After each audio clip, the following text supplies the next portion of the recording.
ቲና ጨለለች። ትሁትም አባባን ከቲናና ከአጋቹ እጅ መልቅቃ ማውጣት ትችላለች ማለት ነው። አባባም የራሳቸውን ውሳኔ ወስነዋል። ምክንያቱም ጠላቶች እንደበዙ አውቃለሁ። ስለዚህ ከዚህ በኋላ የራሴን እርምጃ ወስዳለሁ፣ ስፈልግም ለፖሊስ አሳልፌ ለህግ እሰጣቸዋለሁ፣ በነፃነት መራመድ ፈልጋለሁ፣ ራሴንም ማረጋጋት አለብኝ ብለው ወደ ቤታቸው ተመልሰዋል ማለት ነው። ዳኒም በጣም ግራ ተጋብቷል። ምን እንደሚያደርግ ግራ ገብቶታል። ራሱን ስቶ ወድቆ ነበረ። ቲናና አጋቹም ጉሮሮ ለጉሮሮ ተናንቀው ሲጥ ሊያደርጋት እንግዲህ የአባባን የት ነው ያደረግሽው? ማን ነው ከጀርባ እያጠቀኝ ሲል እያፋጠጣት ነው የሚገኙት። እንግዲህ ሁለቱ በጣም ተፋጠዋል። ሰላም ጤና ይስጥልኝ ውድና የተከበራችሁ ስለ እናት ዩቲዩብ ቻናል ቤተሰብ እንዴት ናችሁልኝ? እግዚአብሔር ይመስገን በጣም ደህና ነኝ። ፕሌስ ቪዲዮውን ስትጀምሩ ላይክ በማድረግ እንድታበረታቱኝ በአክብሮት ጠይቃቸዋለሁ። ትሁት ክፍል 43ን ወደ እናንተ ይዤላችሁ መጥቻለሁ። በጣም የሚገራርሙ ነገሮች ተፈጥረዋል በዚህ ክፍል ማለት ነው። ትሁት እንግዲህ አባባን ማስመለጥ ችላለች። እንግዲህ በሰላም አባባም ወደ ቤታቸው ተመልሰዋል።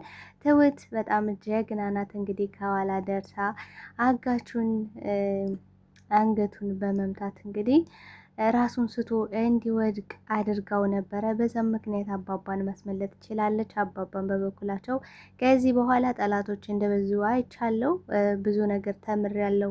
ከዚህ በኋላ ጠላቶቼ ምን አይነት እርምጃ እንደሚወስዱ አላቅም። ስለዚህ ራሴን ሰውሬ መቆየት አለብኝ ብለው እንግዲህ ከቲናም ከዳኒም ተደብቀው ነው የሚገኙት ማለት ነው። እንግዲህ ሁለቱ በበኩላቸው ግራ ተገብተዋል። ቲናም በዚህ በኩል አባባ የለም ጠፍቷል፣ በዚህ በኩል ደግሞ አጋቹ እያስጨነቃት ነው የሚገኘው። አጋቹ እንግዲህ አንድ ሁለት ሳይል ነው ሲጥ የሚያረጋት ቲናን ማለት ነው። ምክንያቱም ቲና ገንዘቡን ጨርሳ አልከፈለችውም። በሁለተኛ ደረጃ ደግሞ አባባ ጠፍቷል። አባባ ጠፋ ማለት ደግሞ አጋቹ ወደ ሕግ አካል ይቀርባል ማለት ነው። በፖሊስ ተጠፍንሮ ወደ ወይን ይወረወራል ማለት ነው። በዛ ወንጀሉን ስራውን ስለሚያውቅ በጣም ፈርቷል። ሲቀጥል ደግሞ ቲና ያስመለጠችው ነው እየመሰለው ያለ። ምክንያቱም ምን ብሏታል ከዚህ ቀደም ካልን ቲናን የእናትሽ ልጅም ቢሆን እንኳን እንዳትናገሪ ብሏት ነበረ። ከተናገርሽ እኔ እንኳን ወደ እስር ቤት ብወረወር እኔም እንኳን ብጠፋ የእኔ ሰዎች ሲጥ ያደርጉሻል ብሏት ነበረ። ስለዚህ ቲናም አሁን በጣም ፈርታለሽ። ምክንያቱም አንድ ሁለት ሳይል ያጠፋታል። በዛ ላይ ደግሞ አባባን የት ነው ያደረገው ብለው ሁለቱ ተካክደዋል ማለት ነው። ቲና እያሰበች ያለችው አጋቹ አባባን እንደሰወራቸው እንዳጠፋቸው፣ በዛ ላይ ደግሞ ሌላ ከአባባ ጋር የተደራደረ መስሏታል ማለት ነው። ምክንያቱም እሷ ያለ ገንዘብ አእምሮ ህሊናዋ ስለማይሰራ እሱም ለገንዘብ ብሎ አባባ ጋር ተደራድሮ አባባን ያጠፋቸው መስሏታል ማለት ነው። ለዛም ነው አባባ በህይወት የሉም ብላ የውሸት የምስክር ወረቀት ብዙ ነገሮችን በቃ የሆነ ቦታ ላይ ሄደን የመቃብር ቦታ የአባባን ፎቶ አድርገን በህይወት እንዳለፉ እና ደግሞ መዘጋጃ እንደቀበራቸው ምናምን አድርገን እንናገራለን ብላ ከዳኔ ጋር እየመከረች የምትገኘው ማለት ነው። እንግዲህ አጋቹም አባባን የት ነው ያደረግሽው እያለ ሲያደርጋት እሷም አንተ ራስህ የት ነው ያደረግከው? ዳኒ እኮ ራሱን ስቶ ነው ያገኘው ትላለች ማለት ነው። እንግዲህ አባባም ትሁትን በጣም ነው ማመሰግነው የኔ ውድ ልጅ፣ ምክንያቱም ከሞት መንጋጋ ነው ያወጣሽኝ፣ ከጠላቶች እጅ መልቅቀሽ ነው ያወጣሽኝ ይላታል ማለት ነው። ቲናም አይ ግዴታ እኮ ነው አባባ፣ ካንተ በላይ እኔ በጣም ደስተኛ ነኝ፣ በህይወት ከእጄ ስለገባህልኝ በጣም ደስ ብሎኛል ትላለች ማለት ነው። አባባም በእውነት እንዳንቺ አይነት ልጅ አይቼ አላቅም፣ ጠላቶቼ ምን ያህል እርምጃ እንደሚወስዱብኝ አውቃለሁ፣ ጠላቶቼን አሁን አውቃቸዋለሁ። ስለዚህ በዙሪያዬ ምን አይነት ጠላቶችና ምን ያህል እንደተሰበሰቡብኝ ስለማላቅ ራሴን ሰውሬ ጠላቶቼን ማየት እፈልጋለሁ ብለዋል ማለት ነው።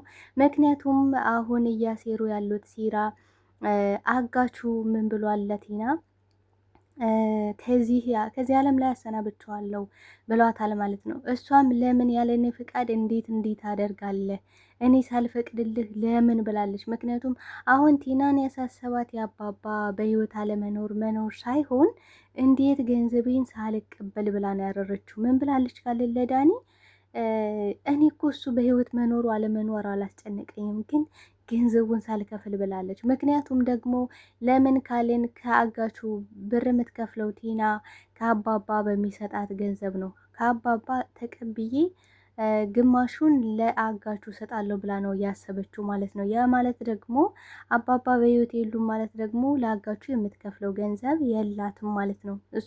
እሱን ካልከፈለችው ደግሞ አጋቹ ሲጥ ያደርጋታል፣ ቲና ያልቅላታል ማለት ነው። ለዛም ነው የጨለለችው። በቃ ከዚህ በኋላ ጨልላለች ቲና ማለት ነው።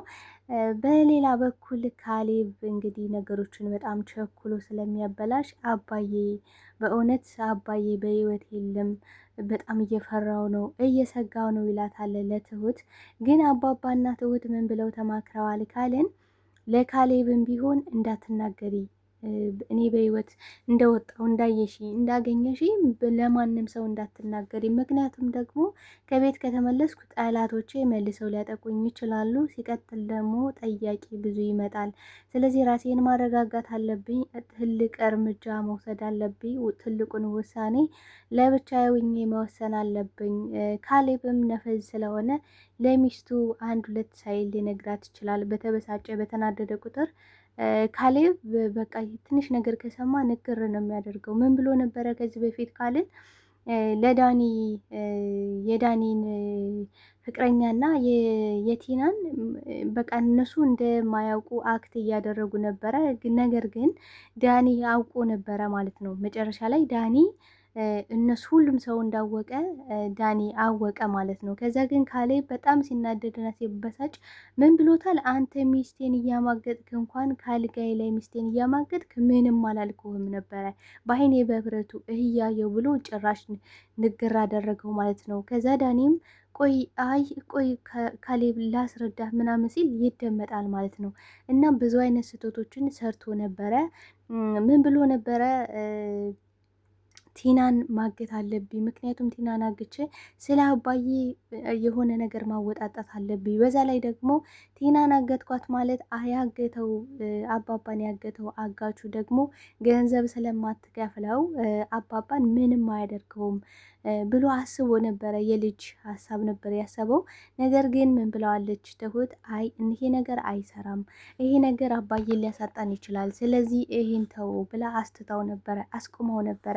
እሱም ምን አላት? በጣም ነው ማመሰግነው፣ አንቺ እኮ በጣም ጥሩ ሰው ነሽ፣ ስለዚህ ከብዙ ነገር አድነሽኛል፣ ከብዙ ስህተቶች አድነሽኛል፣ አመሰግናለሁ ብሏታል። እና ምን ብለዋለች? አንተ እንዳትፈራ እንዳትጨነቅ፣ አባባ በጣም ሰላም ነው፣ ስለዚህ ዳኒና ቲና ግን በህይወት እንደሌለ ነው የሚያውቁት ብለዋል ማለት ነው። በነገራችን ላይ ቲና አባዬ አባዬ አባዬ እያለሽ እያስመሰለች እንግዲህ ማስመሰሏን ቀጥላለች እንደነበረችው ማለት ነው። ማስመሰሏን ቀጥላ ወደ ቤት አይኗን በጨው አጥባ ከች ብላለች ማለት ነው። ከዛ በፊት ምንድን ነው ያደረገችው? ዳኒን አባባ ከቤት አለ የለም ሂደህ አጣርተና ብለዋለች። እንግዲህ እሱም ዳኒም አብሮ ለማጣራት ሄዶ ነበረ። ዳኒ በነገራችን ላይ በጣም ግራ ተጋብቷል። ለቲና ምን ብሏታል ካልን አባባ እኮ በህይወት የሉም ሲላት ትስቅበታለች ማለት ነው። ሳቀችበት። እንዲህ በቀላሉ የሰዎች ዝም ብሎ ይጠፋል እንዴ? ምንድን ነው የምታወራው ምናምን ብላ ስስቅ ግራ ተጋባ። አሁንም አልነቁም። በነገራችን ላይ እነዚህ ከዚህ በፊት ሲያስመስሉ የነበረው ማስመሰላቸው፣ ለምሳሌ እህትና ወንድም ሳይሆኑ እህትና ወንድም ነን ብለው ሲያስመስሉት የነበረ ማስመሰል፣ ሲቀጥል ደግሞ አባባን ብዙ ነገር አድርገውት በድለውት፣ ነገር ግን አባባ ራሴን ማለት አላስታውስም ስላሉ ብቻ እያስመሰሉ የሚኖሩ አስመሳይ ፍጥሮች ናቸው እነዚህ ማለት ነው። እና ያን ሁሉ ነገር ረስተውት አሁን በድጋሚ ደግሞ ለማስመሰል አክት እያደረጉ ነው የሚገኙት። ግን ደግሞ አንድ ቀን አይነቁም። ትሁት እንደዛ ስስቅበት ዳኒ ግራ ተጋባ፣ ግን አላወቀም እና ግራ ገብቶት ቆይ ግን እኔ ትጮዋለሽ ታዝናለሽ ምናምን ብዬ ሳስብ ለምንድን ነው እንደዚህ የምታሾፈው ምናምን ብሎ በጣም ግራ ተጋብቷል ማለት ነው። እናት ቲና እንደዛ አባዬ አባዬ ያለች እያለቀሰች እና እየተነፋረቀች እያበደች ስትመጣ ካሌ ምን ብሏታል? አፍሽን ዝጊ፣ ዝም በይ፣ ከአባቴ ላይ አታሟርችብኝ ብሏታል ማለት ነው። እሷም እንግዲህ ብዙ ነገሮችን ብላ ለማሳመን ሞክራ ነበረ። ያን ያደረገችው ደግሞ ለምንድን ነው ካለ ለገንዘብ። ምክንያቱም አባባ በህይወት ከሌሉ በህይወት እንደሌሉ የሚያረጋግጥ አባባን ይዞ ለመምጣት ምን ያስፈልጋል? ገንዘብ። አጋቹ ምን ብሏታል ካልን ለቲና ከዚህ በላይ እኔ በኔ እጅ ነው ያለ አባባ በኔ እጅ ነው ያለ፣ ግን በህይወት የለም። ስለሆነ ይሄ በድኑን ለማግኘት ደግሞ ገንዘብ እጥፍ ገንዘብ ያስፈልግሻል ብሏታል ማለት ነው። ቲና ከዚህ ውስጥ ምንድን ነው የምትጠቀመው ካልን አባባ በህይወት ከሌሉ ንብረቱ ውርሱ ወደ ማን ነው የሚሆነው ካለን ወደ ካሌብ ነው። ካሌብን ደግሞ ቲና ገና አልፈታችሁም ስለሆነ ግማሹን አገኛለሁ ብላ ታስባለች። ውርሱ ከተላለፈ በኋላ ከካሌብ ውርሱ ከተላለፈለት በኋላ ካሌብን እፈታዋለሁ፣ ግማሹን ውርስም እወርሳለሁ ብላ ነው የምታስበው ማለት ነው። ዳኒ ግን ተጠራጥሯል ማለት ነው። በፍጹም ይሄ ነገርማ እውነት እየመሰለኝ አይደለም፣ በእውነት በህይወት ያለ ነው የሚመስለኝ። ምክንያቱም ምንም ያዘኔታ ስሜት እኮ አይታይባቸውም ብሏታል ማለት ነው ለቲና። እኔም እኮ እንደዛ ስነግራቸው አላመኑም ነበረ፣ ግን እንዲያምኑ አደርጋቸዋለሁ ብላ የሐሰት የምስክር ወረቀት ይዛ መታለች ማለት ነው። ቲና እንግዲህ ምን ልታደርግ እንደምትችል በጣም ግልጽ ነው። ለገንዘብ ብላ እንግዲህ ቤቱ የኔ ነው ብላ ከቤት ስታስወጣቸው እናያለን። ከቤት ውጡልኝ ብላ መንቅራ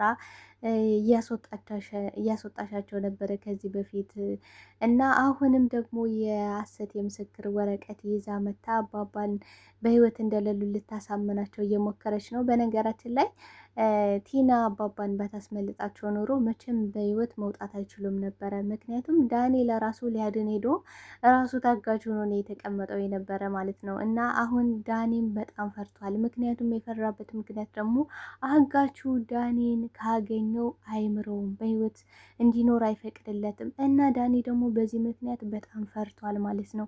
የቲና መጨረሻ በጣም ከባድ ነው አሁን ላይ። ምክንያቱም አባባ የራሳቸውን ውሳኔ ወስነዋል። ጠላቶች እርስ በርሳቸው ትንሽ ይብላሉና ከዛ ደግሞ እኔ ለፖሊስ አሳልፌ እሰጣቸዋለሁ፣ በነፃነት መራመድ እፈልጋለሁ ብለዋል። እንግዲህ አጋቹንም ቲናንም ለህግ አሳልፎ ሊሰጣቸው ወስኗል። እንግዲህ ዳኒን ደግሞ ለዳኒ አባባ ራርቶለታል። ምክንያቱም ዳኒ እሱን ለማዳን ብዙ መስዋዕትነት ከፍሏል። መሄድ ያለበትን እርምጃ ሄዷል። ምክንያቱም ካሌብ ያላደረገውን ነገር ቢያንስ ዳኒ አድርጓል። በነገራችን ላይ እንደ ካሌብ ነፈዝ ልጅ የለም። ምክንያቱም በጣም ነፈዝ ነው፣ በጣም ችኩል ነው፣ ነገሮችን ችኩል ያበላሻል። አባባን ለማዳን አንድም ነገር አድርጎ አያውቅም። ግን በማንኛውም ሁኔታ የምትደርስላቸው ከሞት የምታድናቸው ማናት ካልን ትሁት ናት፣ በነገራችን ላይ ማለት ነው። ከዚህ በፊት ቲና ብዙ ነገር አባባን በትራስ አፍና ለመግደል በጣም ብዙ የተለያየ ነገሮችን ለማድረግ ስትሞክር እንግዲህ ማነው የሚደርሰው? ቲና የአባባ በቃ የነፍሳቸው እንትናት ማለት እንችላለን። በቃ ለነፍሳቸው ዋስ ጠበቃ ናት ማለት እንችላለን። ምክንያቱም አባባን ለመጠበቅ የማታደርገው ነገር የለም። ራሷን ችግር ውስጥ ከታ ራሷን እንግዲህ ችግር ውስጥ ከታ ነበረ። ከዛ ቲናን ተከታትላ አጋቹ እንግዲህ አባባንና ዳኒን እየመታቸው እያለ የደረሰች ማለት ነው። ምክንያቱም አጋቹ ራሱ በጣም ጋጠ ወጥ ነው። ምክንያቱም አባት አይመታም፣ ግን እሱ ዳኒ አባባን እየፈታቸው እያለ ለማምለጥ እየሞከሩ እያለ ነው እንግዲህ አጋቹ ገብቶ ዳኒንም ቅጥቅጥ አድርጎ ራሱን እንደ ሴት አድርጎ አባባንም ቅጥቅጥ አድርጎ እንግዲህ ሁለቱም ራሳቸውን ስተው ነበረ። ከዛም ራሳቸውን ስተው እያለ ድንገት ቀስ ብላ ትሁት ገብታ አጋቹን ትፈነክተዋለች። እሱም ራሱን ስቶ ይወድቃል።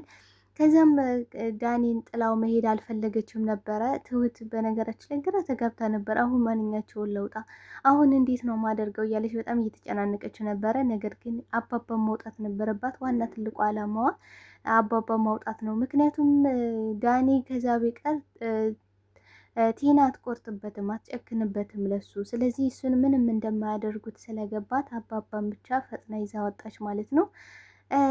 ዳኒም እንግዲህ በጣም በፍርሃት ነው የሚገኘው። ነገር ግን አባባ ዳኒን አሳልፎ መቼም ቢሆን አይሰጣቸውም። ምክንያቱም ዳኒ ለራሱ ከዚህ በፊት በብዙ ነገር ዋስ ጠበቃ ሆኗቸዋል፣ ብዙ ነገር ሆኖላቸዋል። እንግዲህ ካሌብ ማድረግ ያልቻለውን ነገር ግን ዳኒ አድርጎታል ማለት ነው። በቀጣይ ክፍል የቲና መጨረሻ ምን ይሆናል፣ አጋቹንስ ምን አይነት ውሳኔ ይወስኑበታል የሚለውን ይዤላችሁ እመጣለሁ። ፕሊዝ ላይክ ማድረግ እንዳትረሱ። አመሰግናለሁ።